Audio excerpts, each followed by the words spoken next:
Hi friends, welcome to my channel. ఇవాళ నేను పండు మిర్చి టమాటా పచ్చడి చేస్తున్నానండి. చాలా చాలా బాగుంటుంది. మీరు కూడా ఒక్కసారి ట్రై చేయండి.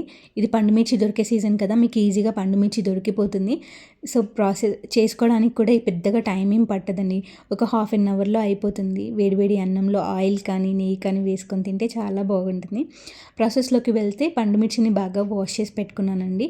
అలాగే ఇక్కడ టమాటాలని కూడా బాగా వాష్ చేసుకున్నాను. 1 కేజీ టమాటాకి హాఫ్ కేజీ పండు మిర్చి తీసుకొని తొడిమలు తీసేసి చేసుకొని చిన్న చిన్నగా కట్ చేసి పెట్టుకున్నాను.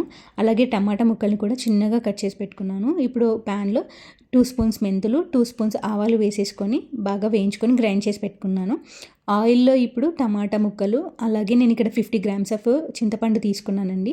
అలాగే కొద్దిగా సాల్ట్ వేసేసుకొని అంతా బాగా కలిపేసుకున్నాను. ఇక్కడ కొద్దిగానే సాల్ట్ తీసుకోండి, మనం కావాలి అంటే తర్వాత కూడా కలుపుకోవచ్చు కదా. వీటన్నింటినీ బాగా కలిపేసి మూత పెట్టేసుకున్నానండి ఒక 10 మినిట్స్. చూసారు కదా, వాటర్ అంతా బయటకు వచ్చేసింది. ఈ వాటర్ అంతా ఎవాపరేట్ అయ్యేంత వరకు మనం కలుపుకోవాలి. ఇప్పుడు అది చల్లారే లోపల పోపు పెట్టుకుందామండి. ఆయిల్ ఇక్కడ కొంచెం ఎక్కువే పడుతుంది. ఆయిల్లో ఎండుమిర్చి, ఆవాలు, జీలకర్ర, వెల్లుల్లి వేసేసుకొని అవి వేగాక కొద్దిగా పసుపు వేసి దించేసుకోవాలండి. ఈ పోపు చల్లారే లోపల నేను ఇక్కడ పండు మిర్చిని గ్రైండ్ చేసి పెట్టేసుకున్నాను. అలాగే టమాటో పేస్ట్ కూడా చేసుకున్నానండి. టమాటో పేస్ట్లో కొద్దిగా జీలకర్ర పొడి, అలాగే పండు మిర్చి పేస్ట్ని కూడా వేసేసుకొని రెండింటిని బాగా కలిపేసుకుంటున్నాను. ఇవంతా బాగా కలిపేసుకోవాలండి. అప్పట్లోపల పోపు కూడా చల్లగా అయిపోతుంది. చల్లగా అయిపోయిన పోపును కూడా ఇందులో వేసేసుకొని మనం గ్రైండ్ చేసి పెట్టుకున్న ఆవాలు, మెంతుల పొడిని కూడా వేసేసుకొని అంతా బాగా కలిసేలాగా కలుపుకోవాలండి. ఇది కొంచెం టైం టేకింగ్ ప్రాసెస్, ఎందుకంటే చిన్న చిన్నగా కలుపుకోవాలి.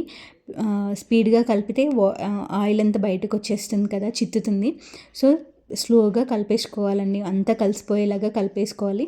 ఒక 5 మినిట్స్ పడుతుంది. ఓపిక్గా కలిపేసుకుంటే చూసారు కదా, మన టమాటా పచ్చడి రెడీ అయిపోయిందండి. వాటర్ తగలకుండా అంటే 3 మంత్స్ వరకు నిలువ ఉంటుంది.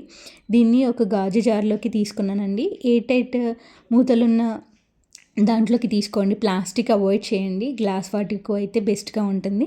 సో నేను గ్లాస్ జార్లోకి తీసేసుకొని ఎయిర్ టైట్ మూతను పెట్టేసుకున్నానండి. 3 మంత్స్ వరకు వస్తుంది.